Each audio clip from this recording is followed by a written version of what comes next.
Hi again then guys, and welcome to, of course, another speed tune, in particular for Gran Turismo Sport, with Route X racing in mind, but also potentially at Le Mans, if you want to use it there. Now, as a quick caveat, before we get into the setup itself, it's important to say that this speed tune is notably different to most of the other ones that I would do, and the reason and the way in which it's different is that, as you could see from the thumbnail, from the title, the top speed of the car is significantly slower than the tunes that I would usually do for stuff like supercars, hypercars, Vision GTs, and the reason for that is, for one thing, the car itself is slower.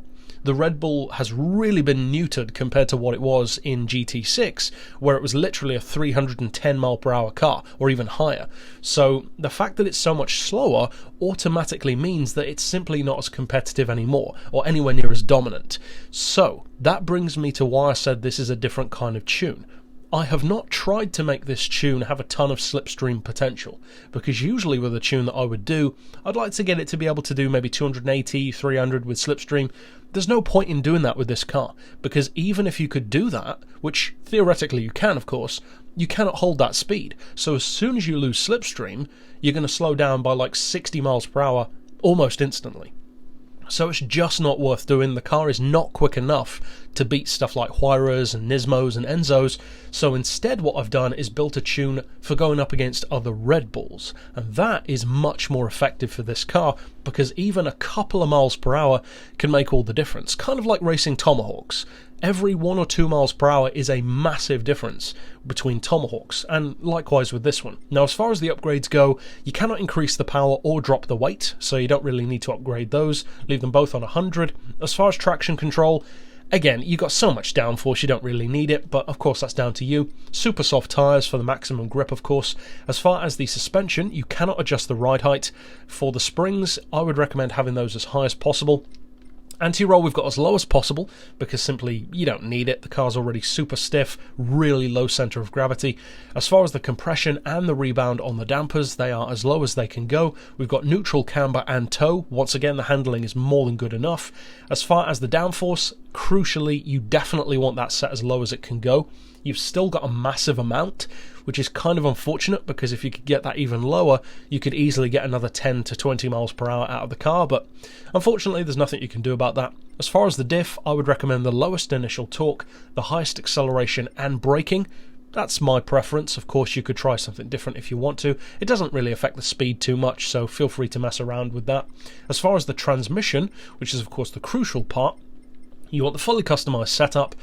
I would recommend an auto setting of 280 miles per hour, of course do the conversion 4 kilometers. Then for the gears themselves, 2.9, 2, 1.5, 1.2, 1, 0.9 and 0.850 with that final drive of 5.6. Now, if you do want the car to have more slipstream potential, for whatever reason, then drop that final drive a little bit more, say to 5.4, maybe even lower. You could go down to 5 even if you wanted to, but it will affect your cruising speed. So as soon as you pull out of slipstream, the car will slow down a lot. So you need to be sure of what you want from the car and what you want it to do. So that's it for the tune. You can change things around, of course. If it doesn't work out, just come back and do this tune again. But what you want to see is taking it out on Route X to prove what it's capable of. Now, I personally find it very interesting how much they've neutered the performance on this RedBull, because as I said in the previous game, this was, even though it was the slower of the other Red Bulls, still an extremely fast car. It could easily outrun the vast majority of supercars in the game. So to drop by so much, I mean, it's literally over 70 miles per hour slower than it was, which means that of all the cars in the game, it's actually taken one of the hardest hits in terms of being neutered, which is kind of unfortunate given that it's supposed to be the ultimate race car, but at the same time, 245 from a car with this kind of power and downforce is actually far more realistic. So overall, if you do decide to use the tune, I would strongly recommend avoiding trying to beat stuff like Huayras with it, because that's just a losing battle.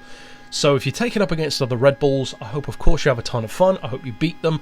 Technically you could make it maybe 1 or 2 miles per hour quicker, of course, if you spent a longer time tuning it, so of course mess around, see if you can make it even quicker. but this is, as all of my tunes are, to give you a leg up, to give you that advantage initially for those who aren't as adept with tuning. So that's it overall for this build. Of course, if you want to check out all of my others, more often than not for significantly faster cars than this, then click on the playlist here to see all of those, and for now, as always, thanks for watching.